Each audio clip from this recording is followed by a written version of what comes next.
Doing good. Hey, I wanted to ask, how would you go about picking a virtual market? Because I'm in the Pacific Northwest. I live in North Idaho. I'm right next to Spokane. Idaho is a non-disclosure state. Washington is a disclosure state, but it's seasonal here. It's not in the Sun Belt. Trying to figure out what's the best way to pick a virtual market. I've asked this question a lot. I don't get a lot of good answers. A lot of people say it depends on your goals, and then they don't elaborate. So what's your thought? How do I pick a good virtual market? Yeah, that's pretty easy. Let me get, first of all, and you might roll your eyes when I ask you, but where in your market are you in? Like, I don't know how to say this the right way. Are you in Coeur d'Alene? Yeah, Coeur d'Alene. Coeur d'Alene, that's a rougher market for wholesaling. I wish I could tell you it's not, but it is. It's a little weirder, right? You got that in Boise, which are insane. But I'll tell you this, those are the two big markets that were overpriced. So you're going to see a lot of drops. You can wholesale in those markets. The biggest thing is when you look at markets that drop really hard. So Port St. Lucie was one of them in 2008, 2010. You look at Cape Coral, which is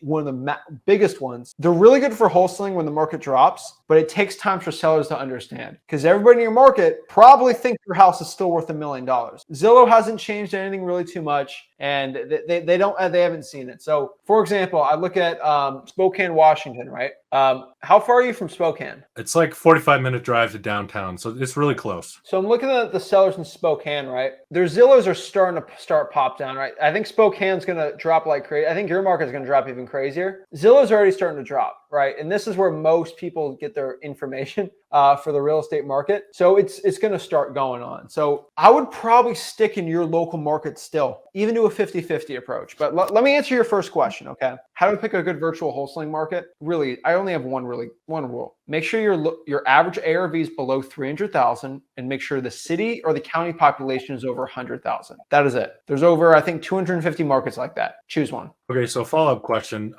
So I watched this video by Cody Sperber. I'm sure you've heard of him, but he goes to this website, housingalerts.com, and if you sign up and get a subscription, you can figure out what markets are the best for cash flow or what markets are the worst for cash flow, best and worst for appreciation, and best and worst for appreciation and cash flow. So I guess in this market, seems like maybe flippers aren't as active as maybe buy and hold buyers. So would you recommend going after a virtual market that has more of an appreciation focus as opposed to or a cash flow focus as opposed to appreciation focus? Tony, you're overthinking everything.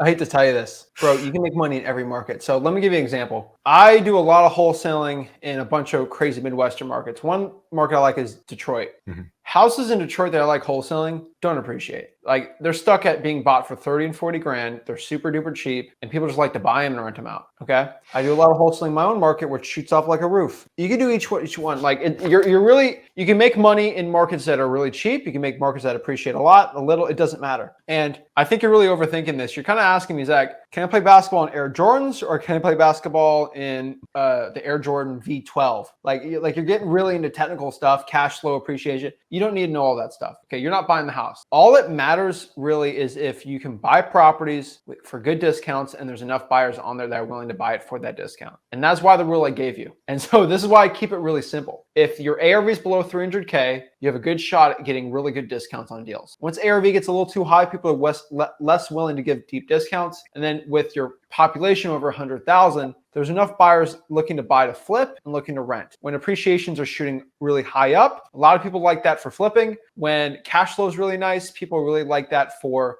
rentals. Memphis doesn't appreciate like crazy, but it's one of the best cash buyer markets ever because they're cheap. It's in the Southeast, and hedge funds buy them like crazy, right? So really, you can take the cake on anything. One market's not going to change everything for you. It's about what you do in that market. Mm-hmm. And so no, and because you got to understand, we're in a shifting market where your market was the hottest ever, but now it's probably going to be one of the worst hit. And so you really, what worked 6 months ago, 12 months ago is not going to work now. So if I did want to pick a virtual market and not wholesale in my own area, I feel like all the advice I'm getting is just throw a dart at the dartboard. Well, And I here's the know I'm problem, Tony. overthinking it, but that's I've got 5 or my, 10 really good markets I know in my head that I actually wholesale, not really talked about too much, right? If I tell you what it is, everyone's going to go to that market. all Like right. really Text me. tiny towns outside of a little metro market, they do really well. I'll give you one really hidden one that I've talked about forever. Columbus, Georgia. Made a lot of money in Columbus. Huge military base. No one really talks about. The population's over 200,000. Houses sell for under 200K. Amazing market. You've never heard any guru or coach ever talk about that. Ton of cash buyers. No one on YouTube ever talked about it. Nobody. That's a market that I'm telling everybody to go to right now that everyone's going to flow into like crazy right now. There's not, that population is not big enough to bring 500 new virtual wholesalers in there, but I just did, right? Now I can give you probably 5 or 10 of them, but it's not going to get you any better. If you look at the population of counties and cities over 200,000, there's not a lot. There's about 200. Choose one, right? And if you get in the nitty gritty of the analytics of the future projections, it's pick a market, stick to it, right? And you can make a lot of money in all these markets. So it's up to you, man. Okay.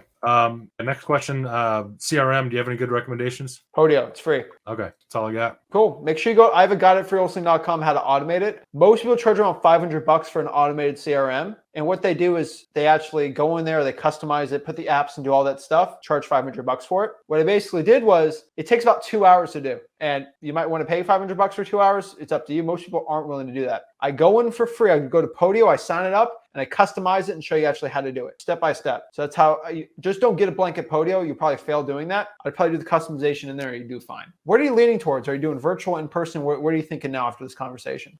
I guess I haven't made a decision. I still feel like I'm throwing a dart at the dartboard if I want to go virtual, but I've pulled a list, but I haven't skip traced it for my local area. So I might go with my local area. How about we do this, okay? Since you're becoming indecisive, I want to cut that out. Okay. We're going to do a 50-50 approach, okay? Okay. So let's choose, all right, local market, we're good. All right, you're going to do this market in Spokane, right? Those are you're going to spend 50% of your, how much time are you willing to spend per week for wholesaling? I mean, all of my time. I don't have a job or anything else. So okay, 40 to 60 hours. All right, we're going to 20 hours in your local market and 20 hours in a virtual market, all right? Let's just do this really easy because you're pulling lists, skip tracing it. Why don't you spend 10 hours reverse trying for dollars and then another 10 hours skip tracing and cold calling, all right? Okay. And then what I want you to do is pick a virtual market. Do you have any family in any markets you think that are kind of cheaply priced? I only have family in Seattle and Minneapolis. Okay, not Twin Cities. Honestly, just choose a market. That's all I can tell you. I would stick to the Southeast or Midwest. That's going to be my biggest hint for you. Okay. Columbus, and Georgia. then pick one of those markets and pull the government list and cold call them for the other 20 hours. And that's what I think you should do. So no more thinking, no more, just do it. All right. Do you know reverse trying for dollars? I don't know what that is, but I have a video of yours pulled up. All right. So you just get a sticky note. You find an ugly house. You stick it on this ugly house.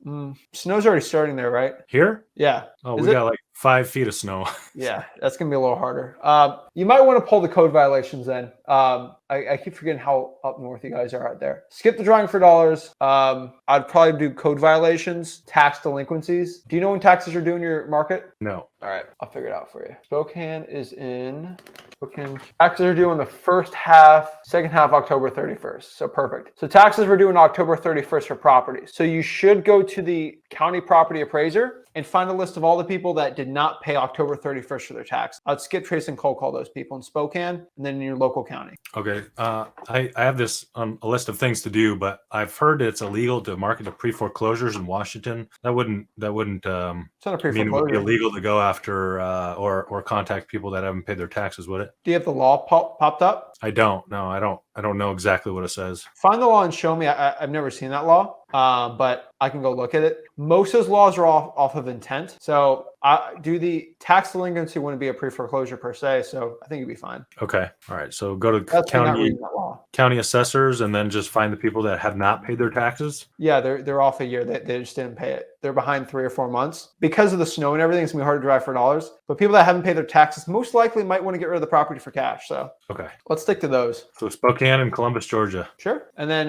Coeur d'Alene, whatever county that's in, get the tax delinquencies. And I think that'd be good because most people in your market are pulling the tax liens because they're not willing to go to the county. It's too much work for them. But you got a lot of time in your hands, you told me. So be good to go. Yep. All right. I think we got a good plan, man. All right. Thank you. Hop on next week. Let me know the list you got and see if you got it or not and how it can help you out. All right. Great. Awesome. Thanks. Appreciate it. Have a good one.